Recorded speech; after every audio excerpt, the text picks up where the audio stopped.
தேவன் அழகா இருந்துட்டு சொல்றாரு, நம்ம வாழ்க்கையில நடக்கக்கூடிய அனைத்து பிரச்சனைகளுக்கும் நாம தான் இருந்துட்டு காரணம்.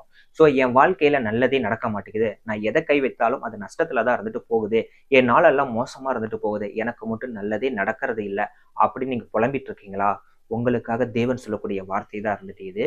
அதாவது இதற்கு முன்னாடி, அதாவது பைபிள் சொல்வதற்கு முன்னாடி, இப்ப என்ன கரண்ட்ல இருந்துட்டு சொல்றாங்க, சயின்ஸ் என்ன சொல்லுது அப்படிங்கிறத இருந்துட்டு சொல்றேன். குவாண்டம் அறிவியல் ரீதியா இருந்துட்டு கூறப்படுது. நம்ம வாயில இருந்துட்டு நம்ம எந்த வார்த்தைகள் இருந்துட்டு பேசுறோமோ, அதுக்கு ஒரு வைப்ரேஷன் இருந்துட்டு இருக்கு. அதாவது அதற்கு ஒரு அதிர்வலைகள் இருந்துட்டு இருக்கு. அந்த அதிர்வலைகள் அதற்கு நேர் எதிரான விஷயங்கள நம்மள நோக்கி ஈர்க்கும் அப்படின்னு சொல்லிட்டு இருந்துட்டு கூறப்பட்டிருக்கு. ஸோ இத தான் ஆல்ரெடியே பைபிள்ல இருந்துட்டு கூறப்பட்டிருக்கு. மரணமும் ஜீவனும் நாவின் அதிகாரத்தில் இருக்கும். அதாவது நம்மளுடைய நாவின் அதிகாரத்துல தான் எல்லாமே தேவன் அடக்கி வைத்திருக்காரு அப்படிங்கறத ரொம்ப தெளிவா இந்த வசனம் இருந்துட்டு சொல்லுது. இந்த உலகத்தையே வார்த்தையால படைத்தவர் தான் தேவன்.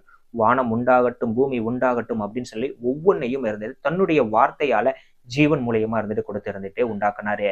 சோ அவருடைய வார்த்தைக்கு வல்லமை இருக்கிறத போல நம்மளுடைய நாவின் வார்த்தைக்கும் வல்லமை இருக்கு. அது உருவாக்கக்கூடிய சக்தி இருக்கு அப்படிங்கிறத தேவன் பைபிள்ல இருந்துட்டு கூறியிருக்கிறாரு. சோ அப்படி இருக்கும்போது நாம நம்மளுடைய வாழ்க்கையில என்ன நடக்கணும் அப்படின்னு சொல்லிட்டு கிரியேட் பண்ணக்கூடிய கிரியேட்டிங் அந்த அத்தாரிட்டி தேவன் நம்ம கிட்ட தான் இருந்துட்டு கொடுத்திருக்காரு. ஆனா நீங்க இருந்துகிட்டு இன்ற நாள் மோசமா இருக்கும், இந்த நாள் நல்லாவே இல்லை அப்படின்னு இழந்தவுடன் கூறுறதும், உங்களுக்கு நடக்கக்கூடிய அனைத்து கசப்பான விஷயங்களை போ நீங்க கூறும்போது அந்த சூழ்நிலை அந்த காரியங்கள் இன்னும் அதிகமாகும். ஏன்னா தேவன் உங்கள் நாவின், அதாவது உங்க வார்த்தைக்கு அதிகாரம் கொடுத்திருக்கிறாரு. சோ அந்த அதிகாரம் இன்னும் வலுவா இருந்துட்டு இடம் பெற்று உங்களுக்கு அப்பேற்பட்ட சூழ்நிலைகளையே இருந்துட்டு ஏற்படுத்தி கொடுக்கும். இததான் இப்ப சயின்ஸ் இருந்துட்டு சொல்லுது.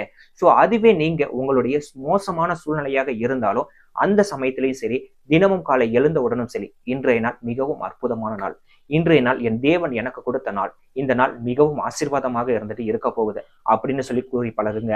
உங்களுக்கு ஏதாவது ஒரு நெகட்டிவான விஷயங்களோ, உங்களுக்கு சந்தோஷம், மகிழ்ச்சி தரக்கூடாத ஒரு விஷயங்கள் நடந்தது அப்படின்னா, இதுவும் கடந்து போகும் அப்படிங்கிறது மட்டும் இல்லாம, இந்த காரியத்தில் இருந்து தேவன் என்னை மீட்டு எடுக்கக்கூடிய வல்லவராய் இருக்கிறார். இதையோட மகிழ்ச்சியான ஒரு சூழ்நிலையை தேவன் எனக்கு ஆயத்தப்படுத்தி கொண்டிருக்கிறார். நான் மகிழ்ச்சியான சூழ்நிலையை நோக்கி சென்று கொண்டிருக்கிறேன். இந்த நிமிஷமும் நான் மகிழ்ச்சியா இருக்கிறேன். ஏன்னா என் தேவன் என்னோடு இருக்கிறார் அப்படின்னு சொல்லி பழகுங்க. இன்னைக்கு உங்களுக்கு கஷ்டமான சூழ்நிலை இருந்தாலும் அதை தொடர்ந்து உங்களுக்கு வராம அடுத்தடுத்த நாட்கள்ல அது மகிழ்ச்சியான தருணமா தேவன் மாற்ற வல்லவராய் இருக்கிறார். ஏன்னா உங்க வார்த்தையின் சக்தி இருக்குது. அந்த சக்தி வைத்தவர் தேவன்.